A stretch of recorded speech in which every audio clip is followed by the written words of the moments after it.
मूंखे ॿुधाईंदासीं सिंध जे मुख़्तलिफ़ इलाइक़नि में गजगोड़ सां बरसाति थी आहे। मूंखे ॿुधाईंदासीं त हेठां वारनि इलाइक़नि में पाणी पइजी वियो आहे। विझ करण सबबि नौजवान फोत थी वियो आहे।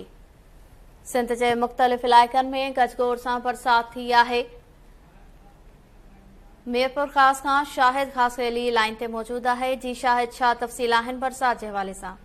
जी गुज़िरियल हिकु हफ़्ते खां वठी लाॻीतो जेको आहे उहो सख़्तु गर्मीअ खां पोइ अॼु मीरपुर ख़ास शहर ऐं हुनजे भरपासे जे इलाइक़नि में जेको आहे उहो गजगोड़ ऐं हवा सां जेको आहे उहो बरसाति थी आहे। ऐं जंहिं सबबि हिन वक़्तु जेको आहे उहो बरसाति जेका गर्मीअ में जी शिदत जेका हुई उन में कंहिं हद ताईं जेको आहे उहो घटिताई आई आहे। जॾहिं त उहे इलाइक़ा जिन इलाइक़नि में पाणी ज़रई पाणीअ जी तमामु शदीद खोट हुई उते आबादगारनि में जेका आहे उहा सराई नज़र अची रही आहे। जेकॾहिं असीं मीरपुर ख़ास शहर जी सूरत हाल ॾिसंदासीं त मीरपुर ख़ास शहर जा जेके हेठां वारा इलाइक़ा आहिनि जिन में मीरपुर ख़ास जो जेको आहे उहो स्टेशन चौक आहे, उन खां अलावा पोस्ट ऑफिस चौक आहे ऐं ॿिया मुख़्तलिफ़ इलाइक़ा आहिनि, मीरवा रोड आहे, इमेजिना रोड आहे, उन्हनि हंधनि ते जेको आहे उहो पाणी बीहजी वियो आहे। जी ठीकु आहे, वॾी महिरबानी नाज़िन। मीरपुर ख़ास खां शाहिद ख़ासवेली तफ़सील ॾिना आहिनि बरसाति जे हवाले सां। मूंखे ॿुधाए पिया सिंध जे मुख़्तलिफ़ इलाइक़नि में गजगोड़ सां बरसाति थी आहे। हेठां वारनि इलाइक़नि में पाणी पइजी वियो आहे, जॾहिं त विझ किरण सबबि नौजवान फोत थी वियो आहे। मूंखे ॿुधाईंदासीं मीरपुर ख़ास टंडोजान मोहम्मद, नवकोट, सिजावल, उमरकोट, सामारो, कुनरी, पंगरियो, कलोई में ककर वसी पिया आहिनि, जॾहिं त शाहबंदर में बि गजगोड़ सां बरसाति थी आहे। ॻोठ बच बोहड़ में विझ करण सबबि 30 सालनि जो नज़र मोहम्मद बोहड़ फोत थी वियो आहे। नवकोट जी सूरत हाल मालूम कंदासीं। लाइन ते मौजूद आहे मोलाबख्श जिसकाणी। जी मोलाबख्श, छा तफ़सील आहिनि बरसाति जे हवाले सां? जी बिल्कुलु, जेका आहे सा मुसलसल गर्मी खां पोइ जेका आहे सा हिते नवकोट ऐं उनजे भरपासे में जेका आहे सा तेज़ हवा सां गॾु बरसाति पई आहे, जंहिं सबबि जेको आहे सो गर्मी जो ज़ोर टुटी वियो, मौसम ख़ुशगवार थी वई आहे। जॾहिं त मिर्च, फुटी ऐं ॿियनि फसलनि खे जेको आहे सो फ़ाइदो थियो आहे ऐं जंहिं सबबि जेको आहे सो हारी ख़ुशि सां झुमरियूं हणण लॻा आहिनि। ऐं ॿिए तरफ़ जेको आहे सो तेज़ हवा सबबि जेको आहे सो बिजली जो जेको निज़ाम आहे उहो धर्म भरम थी वियो आहे। जी वॾी महिरबानी नाज़िन। नवकोट खां मोलाबख्श जिसकाणी तफ़सील ॾिना आहिनि बरसाति जे हवाले सां। मूंखे ॿुधाए पिया सिंध जे मुख़्तलिफ़ इलाइक़नि में गजगोड़ सां बरसाति थी आहे। हेठां वारनि इलाइक़नि में पाणी पइजी वियो आहे। विझ करण सबबि नौजवान फोत थी वियो आहे।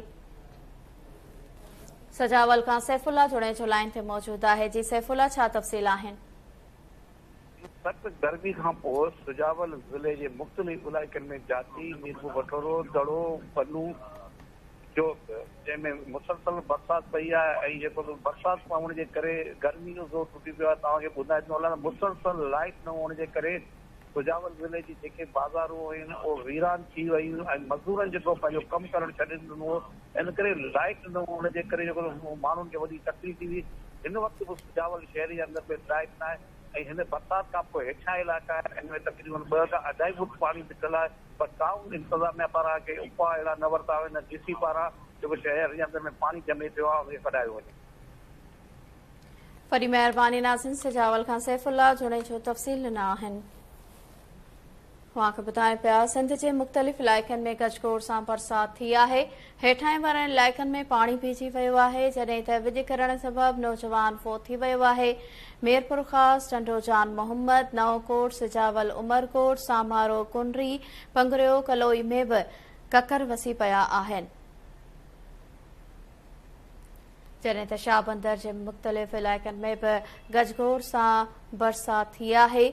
ॻोठ बच बोहड़ में विझ करण सबबि 30 सालनि जो नज़र मोहम्मद बोहड़ फोत थी वियो आहे।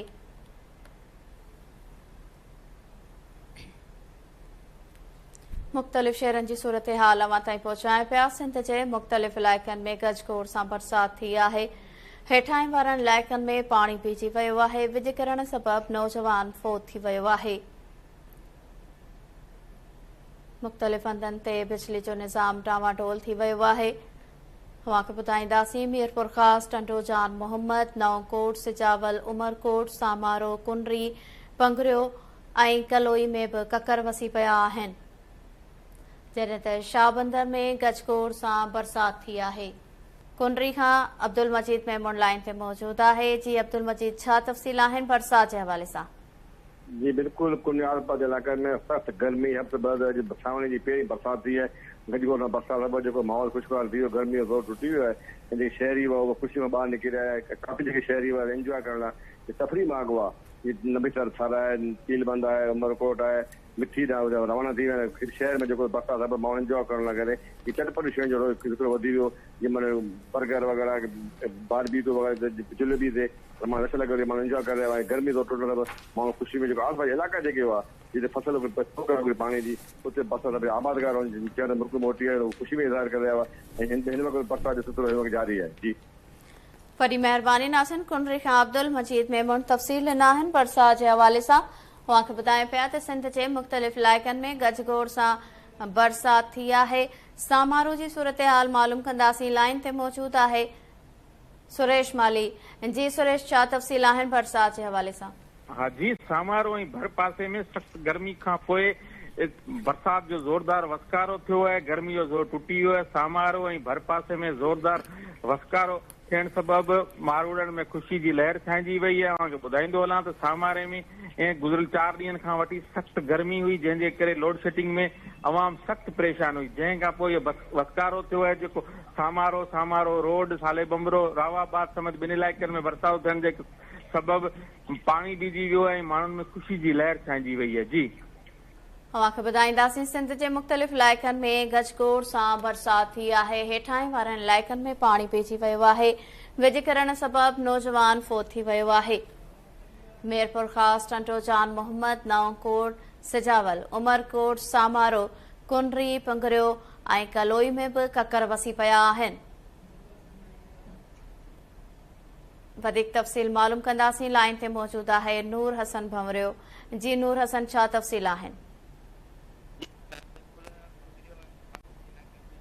जी नूर हसन, बरसाति थी आहे, जंहिंजे करे जेको आहे बरसाति रोड जेके आहिनि से पाणी हेठि अची विया आहिनि। हेठाहीं वारा इलाइक़ा पाणी हेठि अची विया आहिनि। थाणो आहे, गरई, पशु फार्म आहे, जानवरनि जी अस्पताल आहे, स्कूल आहिनि, हायर सेकेंडरी स्कूल आहे ऐं सिहत मर्कज़ आहे। इहे सभु पाणी जे हेठि अची विया आहिनि। शहर जा जेके महल आहिनि, कुंभार मेलो आहे, मल्हार मेलो आहे, गरीब आबाद 2 आहे, शहर जूं बाज़ारूं जेके आहिनि, रेशम गली आहे, इहे सभु पाणी हेठि अची विया आहिनि। पर टाउन कमेटी जे तरफ़ां मशीनूं हलनि पियूं, पाणी तेज़ी सां निकिरे बि पियो। ऐं जॾहिं त बरसाति जे करे जेको आहे बिजली जो निज़ाम धरम भरम थी वियो आहे। मेन रोड ते पाणी जेको आहे 2 फुट खां मथे पाणी बीह रहियो आहे ऐं गाॾियूं जेके आहिनि सभु मुतासिर थियनि पियूं। बरसाति जे करे जेको आहे शहर जूं जेके बाज़ारूं आहिनि उनजी जेके उनमें वीरानी ठहंदी वई आहे।